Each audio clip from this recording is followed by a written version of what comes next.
ঈদ মুবারক। এই ঈদুল আজহায় কুরবানির মাংস খাবার পর মাংস হজম করতে সকল ধরনের কোমল পানীয়র পরিবর্তে আমরা এরকম মুখরোচক সুস্বাদু আমের জুস খেতে পারি, যা আমাদের মাংস হজমে সহায়তা করবে। তো চলুন এই আমের জুসের রেসিপি আপনাদের সাথে শেয়ার করি। এর জন্য আমি প্রথমেই একটি আম নিয়ে নিয়েছি। আমটির 2 চল কেটে নিয়ে মাঝখানে কিউব কিউব করে কেটে নিব।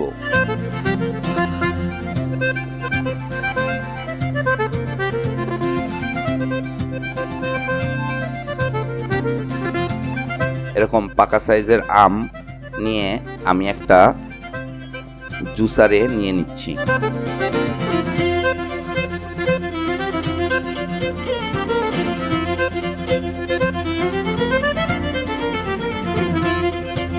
জুসারের মধ্যে আরও 1 চল আম আমি কেটে দিয়ে দিব। এ পর্যায়ে যুক্ত করছি 1 চিমটি বিট লবণ। এবার 4 টুকরো বরফ নিয়ে নিয়েছি। তার সাথে যুক্ত করছি 1.5 কাপ পরিমাণ দুধ। আমি দুধটি আগে জাল করে রেখেছিলাম, সেই জাল করা দুধ দিয়ে নিলাম। এবার এটা ব্লেন্ড করব।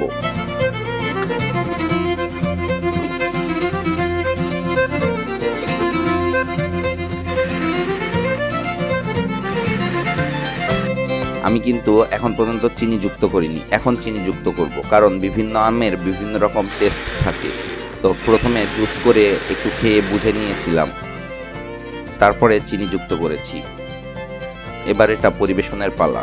দেখুন কি চমৎকার হয়েছে।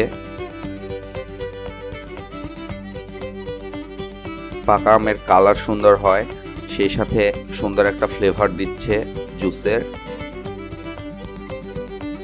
তো এভাবে চাইলেই আপনারা আমের জুস তৈরি করতে পারেন।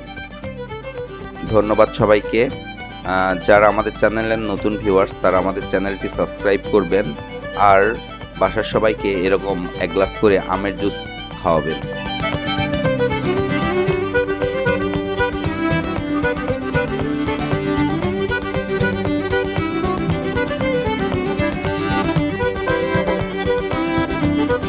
ধন্যবাদ সবাইকে। আসসালামু আলাইকুম।